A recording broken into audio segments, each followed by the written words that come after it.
Greetings everyone, my name is Jack, and today we'll be taking apart this simple Nintendo Game Boy DMG-01.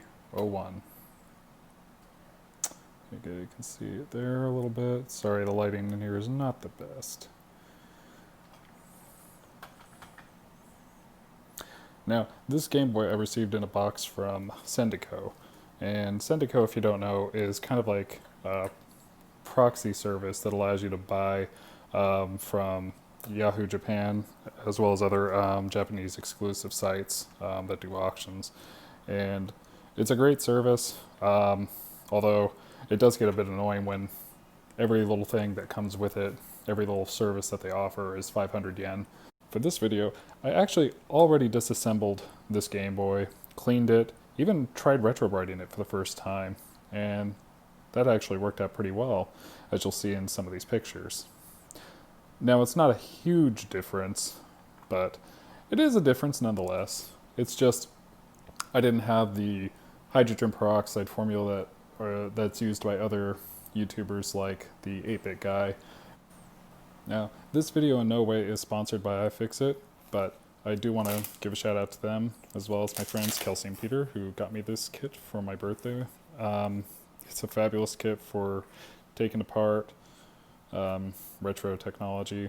It has this fantastic screwdriver with, honestly, some of the best bearings I've ever felt of any of these types of screwdrivers, and all these sorts of bits, so you can take apart anything from a classic Game Boy game to even a Game Boy itself with a tri-bit.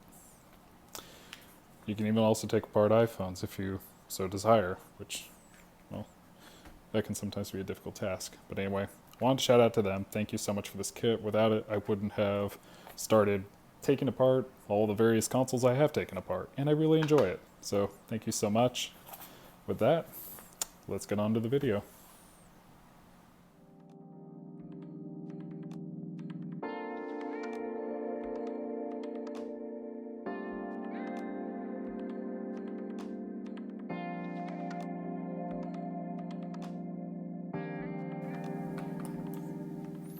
Alright, with that, we have the back of the Game Boy that's going to come apart. Now, you can't just pull it straight off because, as you can see, the motherboard on the back is connected to the front board with a ribbon cable. But thankfully, this ribbon cable, all you have to do is pull it. Just pull it down. There you go, from the motherboard. And it separates just like that. Now, if memory serves, yes, there are 4 Phillips head screws on them to remove the motherboard, 2 for the motherboard itself, 2 for the headphone jack. And then we have, oh gosh, how many screws on those? 2, 3, 4, 5,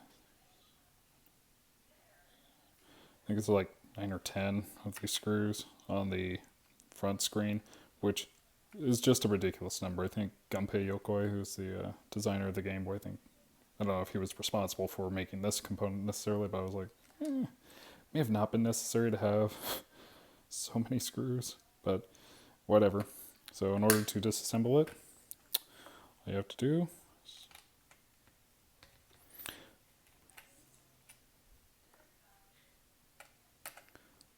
and something that's worth noting about these is, as far as I know, the screws from the front board are the same as the screws from the motherboard. You can mix and match if you want. I haven't noticed a difference in size or anything, so I just tend to put all these in one cup.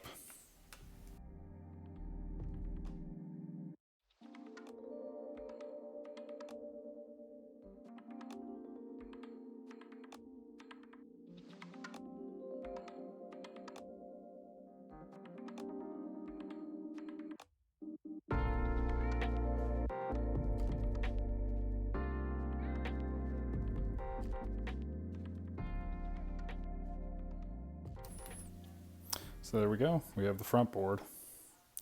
So there was also another problem with this one that I didn't mention earlier, but it's a common issue that happens to many DMG-01s as time passes and they get older, and depends on where they're stored as well. But this screen had several vertical lines. Now vertical lines occur I'm not sure exactly why they occur. It just happens to occur with age. But one of the um, tried and true fix-it methods for getting rid of them is to take off this rubber bit right here at the bottom of the screen. Take a soldering iron, and for just you just basically keep the soldering iron moving. You don't want to leave it on this ribbon cable for too long because, as you can see, it's just a ribbon cable. But you just run it along the ribbon cable where the vertical lines are, and then you can actually reflow the metal in those, I guess, the metal in those ribbon cables so that it makes a better connection. Because for whatever reason, due to corrosion maybe, they might lose that connection over time. But you can basically get rid of it that way, or at least redo the correct or the connection. Now, one thing I've never been able to fix are the horizontal lines. I've seen some YouTubers that are able to do that, but it's such a hit or miss process, and the process of actually it basically involves disassembling the entire screen assembly here. The entire process for doing that is just extremely lengthy, and for something that might work, I don't know, 1 out of 5 times, that's just no, I'd rather not give that a try. Maybe it's a higher proportion, or I don't know. But then we have the front shell. You have the button membranes. These membranes were in decent shape.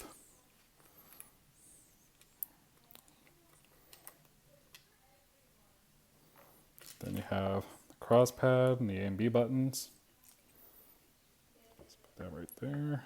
Put these right. And then taking apart this back portion where the motherboard is.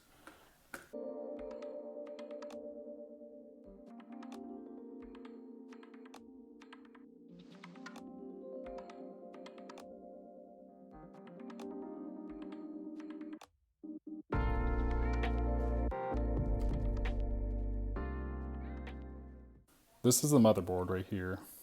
You can see it has the main chips for the Game Boy on the back, including the crystal, which keeps the time as far as I know. Not actual time of the Game Boy because it doesn't keep time, but it makes the games flow at an accurate rate. If you've seen any of the Chinese consoles that are made, a lot of them have issues with that. So if you upload a Nintendo ROM like Super Mario Bros., then it usually runs really fast, like the music is really fast and the gameplay itself is fast. Apparently that's what the crystal's responsible for. It actually maintains that gameplay and the music.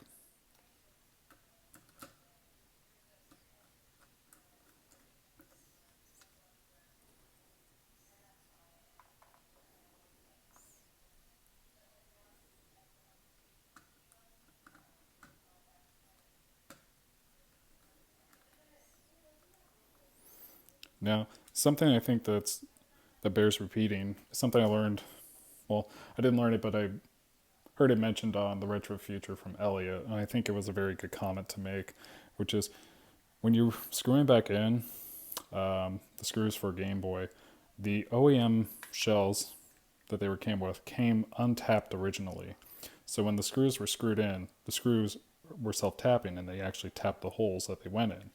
So in order to prevent doing damage to those holes by rethreading them, you just screw to the left a little bit till you hear a click like that, and then you can screw the screw in the rest of the way. That way you don't rethread the hole and eventually strip the hole out completely. I know when I was a kid taking things apart, that was a frequent problem. I think my dad actually was the one who mentioned it first to me. This is what I should be doing in order to prevent stripping holes like that.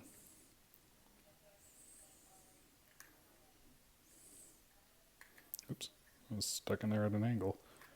Wouldn't be good for it.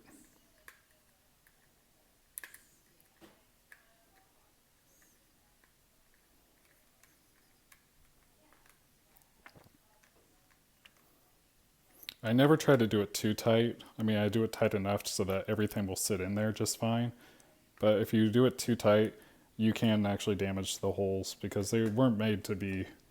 Um, it's not like a car with metal components that has, threading inside. Like for example, if you're taking out the screw for your transmission oil or something.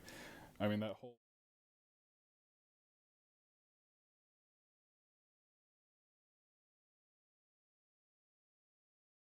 Install front board and haul 10 screws I had just done up.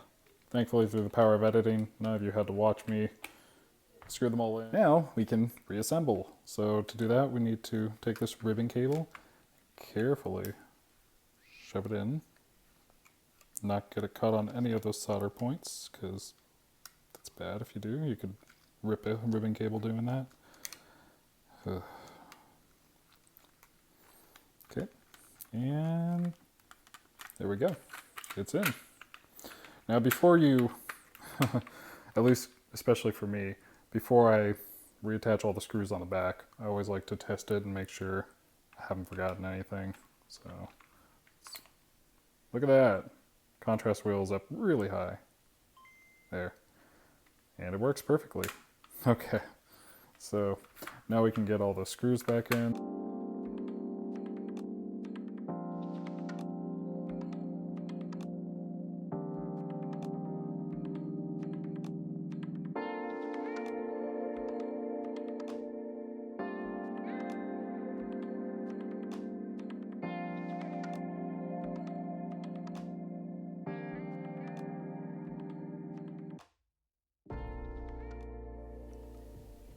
I hope to do more of these videos someday because honestly, I think the Game Boy was a thing of beauty. And I think if you have never played one, if you can get your hands on one, which they're pretty common, especially on eBay, they're worth just getting one, getting an original game of Tetris. Hell, even play the emulators and the ROMs online. Not that I endorse that. Wait a minute, I don't. But, you know, they're a lot of fun, and they have this classic retro video game look about them, and honestly, I think they're a piece of art. So if you enjoyed this video, I hope to make more disassembly videos where I just take apart a console and reassemble it, show maybe folks out there, if they're interested, how to do it themselves if they have a console they've been too afraid to take apart because they're like, I might break it. Because that's been my mentality for years. Thanks to YouTube and other people online, I've been reassured that it's hard to break some of these sometimes. I'm gonna put a caveat in there for things like the 3DS, but you know, for these consoles, they're pretty hard wearing. They were designed for children. They're harder to break.